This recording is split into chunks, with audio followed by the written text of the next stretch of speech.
I had a friend who gave meditation a shot once and was like, it doesn't work.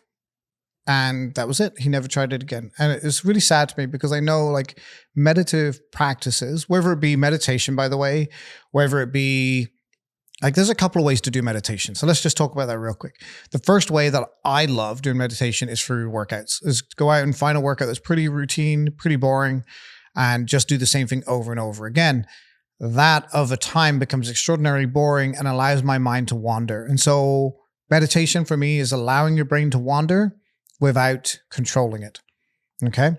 Because most of the time we do that. And the only way I can do it is if I'm occupied. Now that probably has something to do with the fact I probably am ADHD. And being on that spectrum means you got to have something on the go to really close that mind's ability to kind of be so busy and so loud. And so for me, doing something as simple as lifting weights or running makes a huge difference, because then it allows my body to be doing something to the point where it doesn't need supervision. And then my mind goes, oh, well, you got nothing else to do. So I guess I'll think about, this big life question or whatever. And that's how I do meditations. How you do meditations on you. If you want to sit in the corner and chant, it's up to you. We're just assuming that that's what meditation is. So the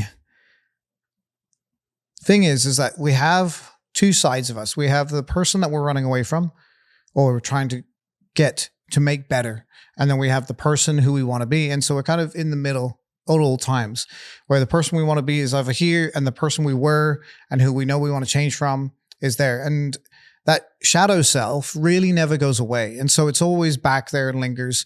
For me, it pops up as like imposter syndrome a lot. So I'll sit there and I'll often get into it. I'll be in front of the camera and I'll suddenly have these stark moments where my brain is just like, you know what?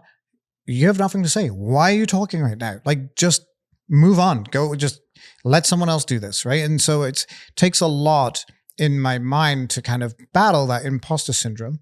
And that is me battling my shadow self. That's me looking at myself, who I was, and saying, you've earned this. You've earned the stripes that you have to sit here to do this. And that is a really tough lesson to learn. And it's also a tough one, especially when you're meditating, because your mind starts to go back to those negative places, because our brains are really designed to help us survive, right?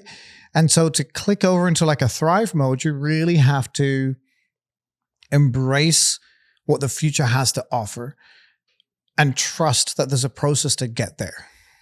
And so meditation is a way to liberate yourself from your former self.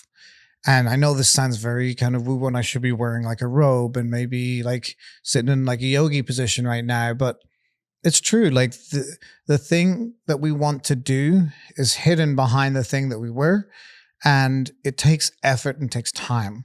And it's not going to go away just with like one meditation session or one workout session. This is an ongoing thing. It's going to take years, right? And if the person you want to get to is worth it, then you'll put in the reps. You'll put in the time, right? Everybody wants bigger arms. No one wants to do the reps. That's what it comes down to. So if you're out there battling your former shadow self, congratulations. Proud of you. And I look forward to seeing where you go.